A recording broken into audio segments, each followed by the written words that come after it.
অর্থহীন মানুষগুলো কারো কাছে সম্মান পায় না। ছোট বড়, বাইরে ঘরে ভেতরে সব জায়গায় সবার কাছেই এরা অবহেলিত, এরা গুরুত্বহীন।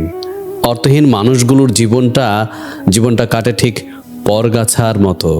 এদের কোনো নিজস্বতা নেই, নিজস্বতা থাকতে পারে না, কারণ এদের চলতে হয় অন্যের মন জুগিয়ে, অন্যের ইচ্ছে মতো। বাস্তবতা কঠিন।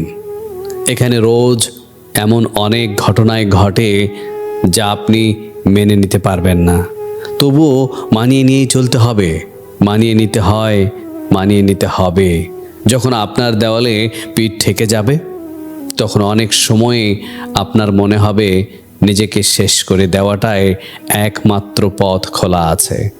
আত্মহত্যাই সব সমস্যার সমাধান।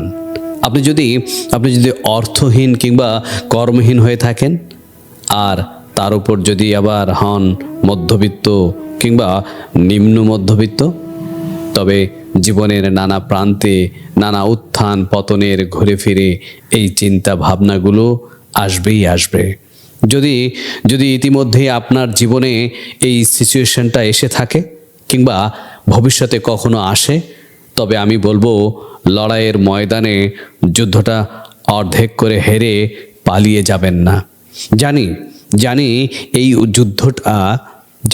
যুদ্ধটা আর 5টা যুদ্ধের মতো সাধারণ যুদ্ধ নয়।